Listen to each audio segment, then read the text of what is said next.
السلام عليكم ورحمة الله وبركاته. داوديال kusoo dhawaada muuqaalkan xiisaha badan. Inta badan shucuubta caalamka ku nooli waxay leeyihiin caadooyin, xeerar iyo dhaqamo, waxayna ku kala duwan yihiin aragtida ay ka haystaan dhaqamada qaar halka ay ka midaysan yihiin qaarka kale.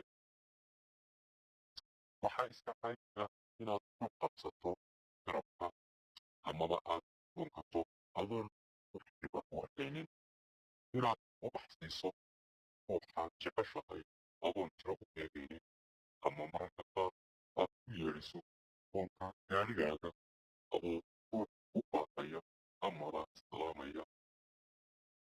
Haddaba ma isleedahay waxaa jira wadamo qaba aragtiyo qaldan waxyaabahan oo mamnuucay laguna mutaysan karo ciqaab? Kaga boga muuqaalkan arrimahaas la yaabka leh. Waddanka New Zealand iska jir inaad garaacdo foonka baabuurkaaga. Arrintaasi waxay ka dhigan tahay cay, waana mid muujinaysa ixtiraam darro.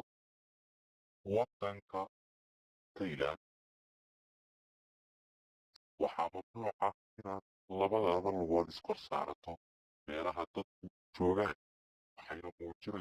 waxayna astaan u tahay ixtiraam darro iyo inaad yasayso cidda kaa dhow. Waddanka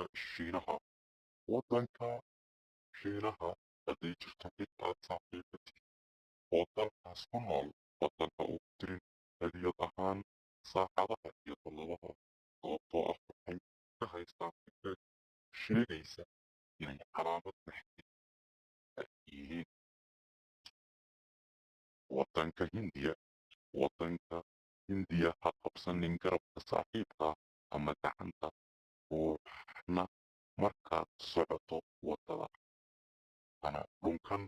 Arrintaas waxaa ka mamnuuc bulshadaas Hindiya ah, waxayna ka aaminsan yihiin xaaraam. Waddanka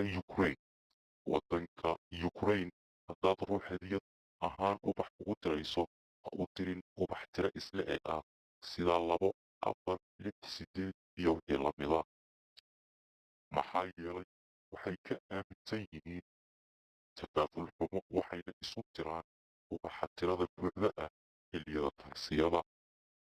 Waddanka Singapore sharciga waddankaasi wuxuu mamnuucayaa inaad raamsato ama gacalashado xanjada noocyadeeda kala duwan. Sidoo kale, haddii aad la gasho xanjo waddankaas, wuxuu qaanuunka waddankaasi ku aqoonsanayaa tahriibiye. Qaanuunka waddanka Jarmalku wuxuu mamnuucayaa inuu shidaalka gaarigaagu